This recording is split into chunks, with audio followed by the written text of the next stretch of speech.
People in Nigeria should be able to afford this. After all, I bought this. This is a designer bag. I bought it $100. I want to sell it in Nigeria $200. And you are in a neighborhood where people are even struggling to feed. And you are displaying a bag and putting 100,000 naira on a bag. When people have not eaten, you should know that that bag, you'll probably be the one that will carry it by yourself.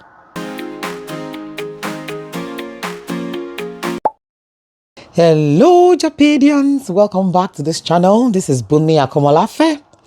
So welcome back, thank you for joining us again.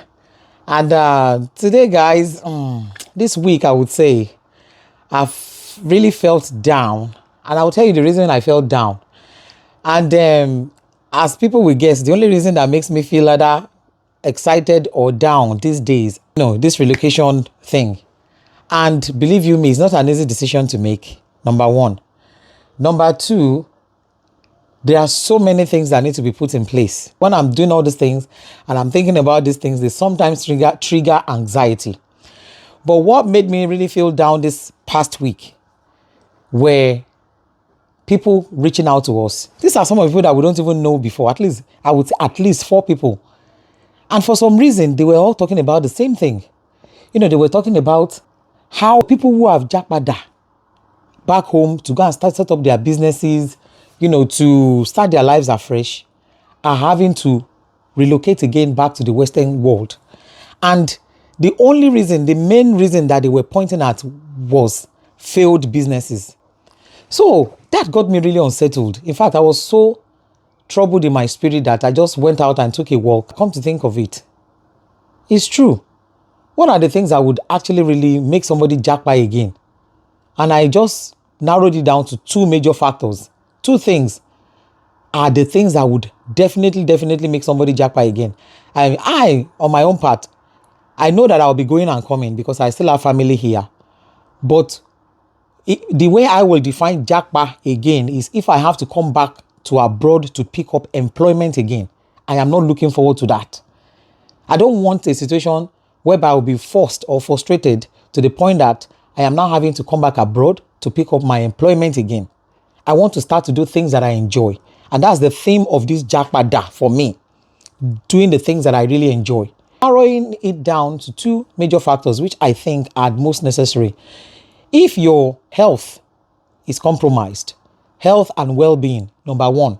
Because without health and without well-being, you would definitely want to look at an environment whereby you can look after yourself should you be needing extra care, And the second one I would say is one's livelihood. So that's why when these people were talking about people, having to jackpot again to come and pick up their jobs, that really struck me, and I was like, your livelihood, your source of income, if that is jeopardized, you will definitely feel threatened.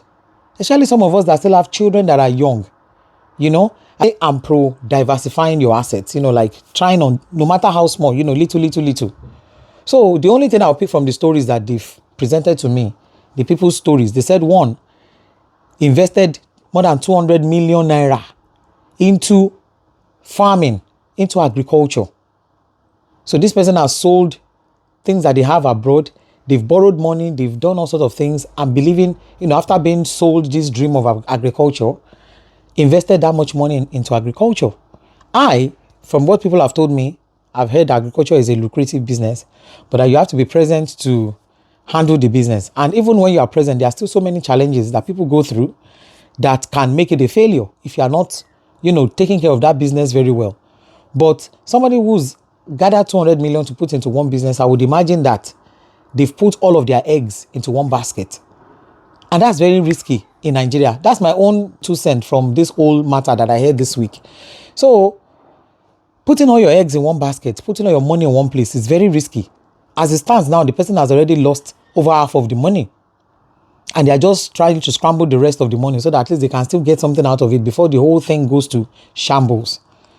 That's one no. Other one, they were just talking about generally how they had to abandon their business. And we've seen a lot online as well. Like somebody referred me to 2 different videos.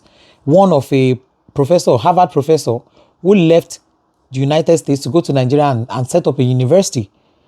According to the man, it's a multi-billion naira university. And no student was going there.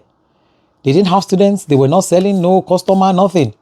And the man was struggling to the point that threatening to close. I didn't even watch the whole of the video, but I just watched half of it and I couldn't just stand it anymore. I just had to change the channel because it was so sad to the point that it was becoming scary. And then the other lady is a lady that one is a Cameroonian. So she left abroad and went to Cameroon to set up a bridal shop, a bridal company. And she did well, according to her, for the first year.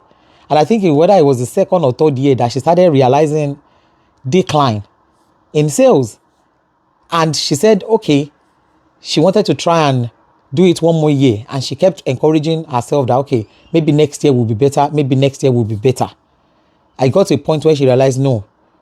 I think she said, when it gets to the point where you start dipping hands into your pocket to pay the rents, to pay the bills, and the business is not yielding,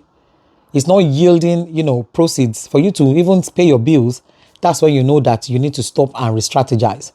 And I can imagine how some people might feel a failure if that happens, But these people, they've done what they felt was best for them. They just packed their bags, sold the businesses, and went back. But you now come to think of some of the risks that are associated with making these decisions. I mean, it's fun to say, okay, let's Japada, which I am still pro Japada. Because I'm doing my thing my own way, And I've always told people to do things your own way. I can only encourage people who are looking to Japada and say, yeah, let's look home to set up businesses. But men want to do things in a sane manner. We want to do things in a manner that will be sustainable. Well, it doesn't make sense to Japada only to Japa again. If you are Japaing again and you go for pleasure, maybe you go for holiday or you go to visit friends, that's no Japa again. But when you Japa again to go and pick up your employment and the same hustle, the same that life of trap that you escaped in the first place, that means you have Jackpad again. It means Jackpad has failed. So can Jackpad fail? Oh yes, from all these experiences, from all these stories, I think it would be stupid for one to ignore these things. It would be stupid. I know faith is one thing, but common sense is another thing. That's why God gave us brain, sometimes to analyze, to risk assess and see, if somebody has made a mistake or they failed in this area, or they didn't achieve certain things in this area, and you are going to take that kind of journey, you are working along those lines, you need to learn from other people's mistakes and see what you can do differently. If you do it differently and it still doesn't work out, at least you know that, okay, this person did it didn't work out. I did this differently to that person, and this is my own outcome. But our prayer is that we pray that whatever we lay our hands upon prosper. I've left Nigeria for the past 15 years and I'm doing as much research as I can do. I'm talking to people. I think living there would be like a different feel entirely. It's when you are living there in Nigeria that you'll be able to tell whether something is working or not. And I'll be happy to report, guys. I don't need to sugarcoat anything. Nobody is paying me to do anything. So I don't have no reason to lie. Going with the mindset that we're going to make it happen. And we pray that God will make it happen for us. So that's the kind of positive mindset. Though you hear people every now and then who will say things that might be discouraging. Not that they have intention of discouraging you. No. Not that I don't think people who have told me. I think so far it's only one person that have made a statement that I felt came from a bad place. And I was so surprised to hear that, because this person is always like joking with serious things. And sometimes I feel like they don't filter it. They don't kind of think about what they want to say and they just say it. Who said something like, I saw you on telly that you are going back to Nigeria. Anyway, we'll be sitting down here waiting for you to jackpot again to come and meet us back here. And I just rejected that. I'm going to Nigeria and Nigeria will favor me.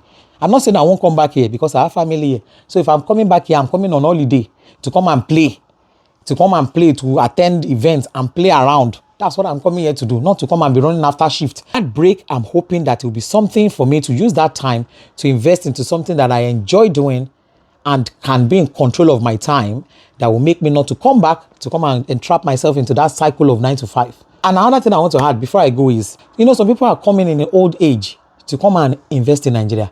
These people are selling their properties that they have abroad, things that they've acquired for many years. They are selling those things in America, in Canada. They are bringing that money back home to invest into things. Now, when they invest this money and things don't go well, especially when you are dealing with perishable things like agriculture, food, things that can spoil, things that can expire. So by the time you are dealing with all these things and it fails, is it that old age that you will now use to go back abroad again and go and pick up the job that you left in the first place? So that kind of makes me think that, does that mean that Japada is easier when you are a little bit younger. Me, I feel if you want to make those mistakes, make them when you are younger. Try those businesses when you are younger. Sometimes it's difficult, it's easy to say, but in practice, if you want to try those things when you are young, people have said don't leave businesses when you cannot attend to the businesses. Make sure it's something that you can attend to. You have good solid link with people who can manage things for you. If you want to try some things, try them when you are younger. Try your hands. If it doesn't work, you would have learned something, one or two things from that experience. And when you are coming back, like that lady said, that Cameroonian lady, when you are coming back stronger. You will come back experienced. So me, I lost a little bit of money earlier on when I said business is not going well. You know, the video I did about one of my friends I gave money to, sent goods to, and you know, she didn't do my goods well. I've learned from that experience. That experience has added to my knowledge. So I know certain things now. You know, the questions I was asking people 2 months ago, it's not the same questions I'm asking anymore. I mean, I was talking to somebody yesterday when I was analyzing cost of things and what I'm expecting to do and what I'm going to get out of this and what I hope to. They were like, "Oh, you've been doing this for a while." I said, "Yes." Like people said to me, use that as your learning curve. So I'm using those experiences as my learning curve to know what next how I'm going to handle things when I go to Nigeria. And then it's always very important to study the market before you go. Do your homework. Do your homework. Like the one I can tell people straight away is that people are more concerned about 3 things: clothes, food, shelter. Food, clothes, shelter. In Nigeria, those are the basic needs. Basic. Very basic. Other things can start coming after that. So, health facility. But the main things, immediate things that people will think about right now in Nigeria. Why do people cheat others? Why do people steal eggs on the farm? Why do people nick things from the shop? At the end of the day, it still comes down to hunger, the poverty. Some people will steal things just to sell them to be able to buy food for their kids. Those who are stealing eggs, I'm sure that they won't go and shower with the eggs. They want to go and eat the eggs or probably sell them for some money to be able to support their kids. You need to think about things that that will be meeting basic needs that people will definitely need. Then clothing. People won't walk naked. They will think of wearing clothes. You have to think about how the clothes will be affordable. Shelter, housing. People need affordable housing. So people who are into property management, that's why they seem to be making a lot of money. Even though sometimes what you get is way low in value than the prices they are putting on things. But that one is a topic for another day. So me, I would say that if you are thinking of Japada and you want to do well and you want to be successful, think about things that people can afford. If you are providing something and it's so expensive that people cannot afford it, you are using your broad eyes to look at something and say, okay, people in Nigeria should be able to afford this. After all, I bought this. This is a designer bag. I bought it $100.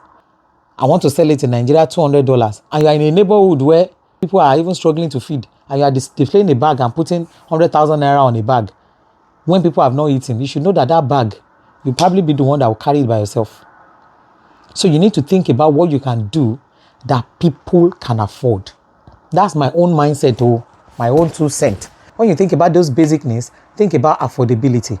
If you are setting up a multi-million-dollar project and people cannot afford to pay for it, then what would be the point?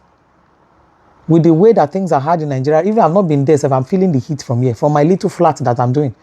I'm feeling the heat from here. We carry on. Follow us on this journey. Getting closer, getting closer, getting closer. I just want to thank everybody for following us on the journey. Thank you so much. I'm thanking you so much because I know so many nice things are coming on this channel, guys. I know I'm still just sat here and just ranting away, but it will come to a time when, we'll have more fun things coming up. Just hang in there. Keep following us on this journey. Keep liking, keep sharing, keep subscribing. And I will catch you on the next video. Bye.